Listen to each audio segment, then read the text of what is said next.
is real life. This is how real life is. And she's going to open it. Go ahead, just open it. Open it.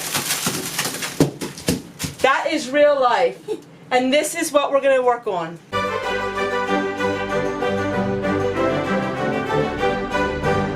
And welcome. Today I'm going to share with you a project that my granddaughter and I are going to be working on. Take a look at our refrigerator. Yes, it's taped shut. And we are going to work on this refrigerator and freezer, and we're going to organize it. And we did get a little freezer that my daughter had that she was not using, and it's going to really help me out because I'm getting a lot of free food from the pantry that I'm going to be able to process. But let's get started. We didn't have a freezer and only had this little one. We had such issues. So we are going to work on this and organize it. And we are going to take everything out of it, and we are going to put things in the freezer that belong there, and I'll get back to you in a little while. We're getting it clean. We're working on it. I'm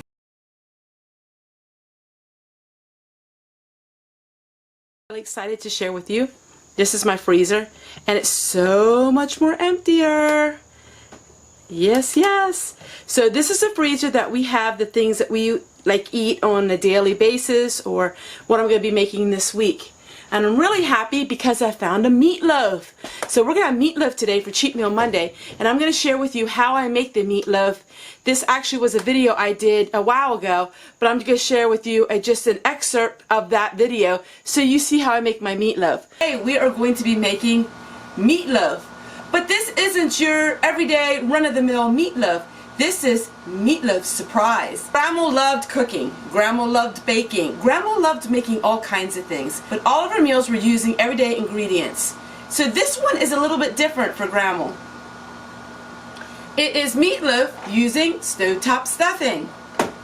So I'm going to make the recipe, and then at the end of this video I will be having the recipe written out and scrolling at the end of it. That way you can take your time and you can write the recipe down. The first thing we're going to do is we're going to take 1 onion and 1/4 cup of Italian salad dressing, and we are going to saute the onions.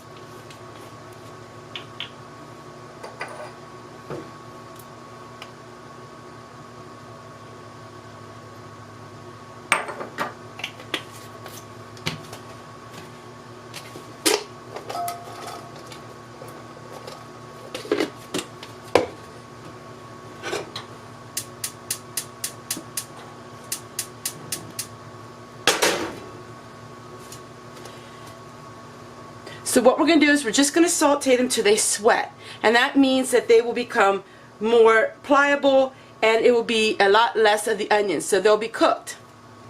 We're going to go ahead and saute these, and then we're going to go and put them in a bowl with our ground beef. We're going to take 2 pounds of ground beef. Now you want to have your ground beef fairly lean so you don't have all that fat. So we're going to go ahead, this was frozen and it's thawed, so I'm going to go ahead and mix it up with my hands.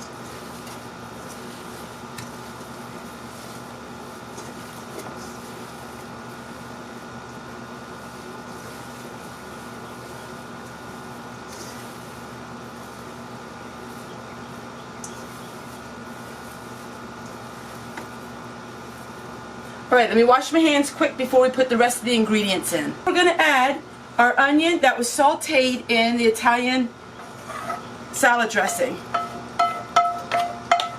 Now you can chop up your onions a lot finer. You can also skip the onions if you like. Add about a 1/2 cup of ketchup. It said a 1/2 cup to 3/4 of a cup. So let's go with a 1/2 cup. A little bit over half. So basically 3/4 of a cup of ketchup. 1 package of stovetop stuffing. I have the chicken flavor. It doesn't specify, so you could use whatever flavor you like. I'm going to put all the ingredients in the bowl, and then I will use my hands to mix it, so that way I don't have to keep washing my hands.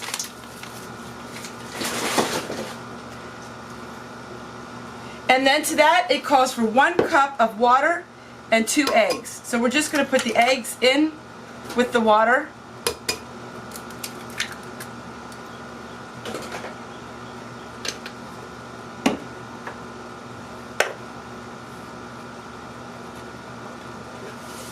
and we're going to go ahead and we're going to mix it.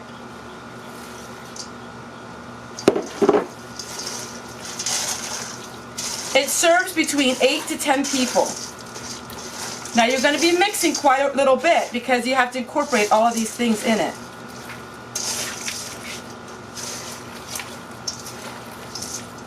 So of course, if you have a smaller family, you can always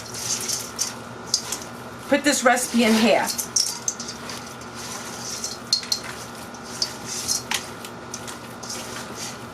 I had to wash my hands because we're going to add one more ingredient. We're going to add 1/2 cup of shredded cheese, and I'm going to estimate it.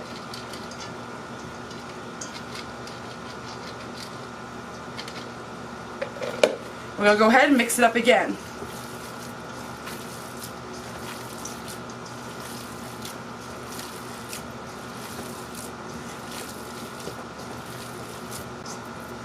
We're going to go ahead and put it, you want to put it in a roaster, and we are going to bake it at 375 for about, I think, an hour to an hour and a half. It doesn't say on here, but I'm using this. This is a crock pot and a roaster because it's simply 100 degrees outside, and I surely do not want to have my propane stove on. So we're going to go ahead and we are going to put it in a roast pan.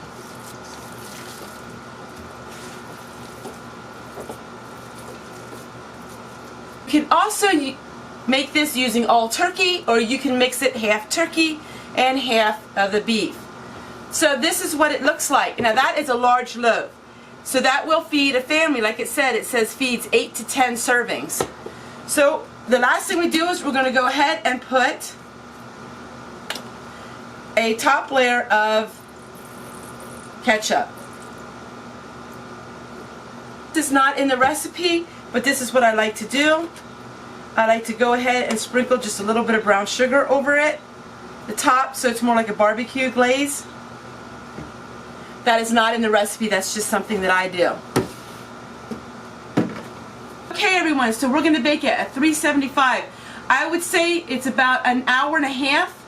That is what I'm going to go towards. What you do is you can cut it in the center, and when it's no longer pink and the juices run clear, that means your meatloaf is ready. So we're going to go with about an hour and a half is what I am estimating. When we are finished with it, I will get back to you and tell you exactly how long it took. So I'll get back to you in just a wink of an eye.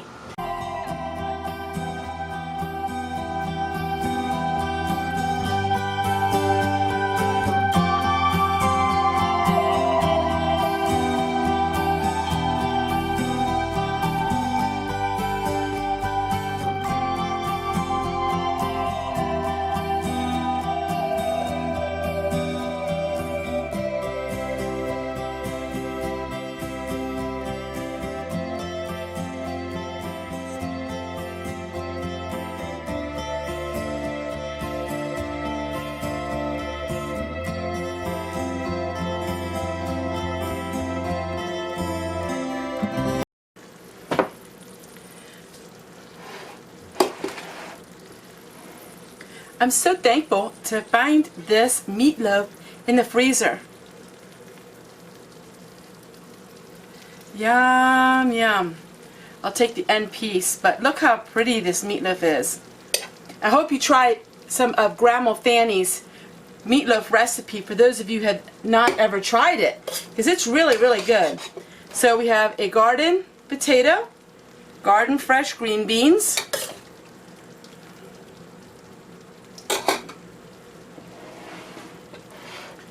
a little bit of sour cream for our potato. Right now, Aldi has the cheapest of their dairy products. So the sour cream and cheese is cheapest at Aldi. Here I have some of my onions that I dehydrated. Now these are spring onions, but they are just like chives. So you can substitute them for chives. And it's still growing strong. As you know, I cut off some spring onions from the grocery store, planted the bulb part of it, and all summer long I have free onion tops. It's amazing. So there is my meal, and let's give it a taste test. So on a hot day like this, it's great to have some meatloaf and some garden fresh baked potatoes and garden fresh green beans. Yum, yum. And it's very frugal and cheap because I got the meat when it was on sale. Mmm. That's really good. There's nothing quite like homegrown potatoes. And fresh green beans too. So I hope you like this cheat meal Monday. I hope you give it a try. And I can't wait to see you guys tomorrow. Bye everybody, and don't work too hard and try to stay cool in this weather. It sure is hot. So this refrigerator is actually in the out porch. And this refrigerator I got free 9 years ago. So I have a paper where I share. I have a paper where I wrote down what is in this freezer. So this freezer is just my meat. So this is all the meat that I have that's not canned. And most of it is turkey and chicken when I got it for 29 cents a pound. I canned a lot of it, but I also froze some. This is the meat. So everything was in one freezer until I got this little freezer that my daughter had. I have this freezer. And this is great because this freezer has all vegetables in it except for I got this at the discount grocery store a month ago. And that was $1.99 for the pizza crust. I'm going to be making my own from now on. But this is all just vegetables, and I have written down how many I have of each. So the vegetables go in this one, the meat goes in the other one, and the household freezer goes like if we have to get ice cream or something special.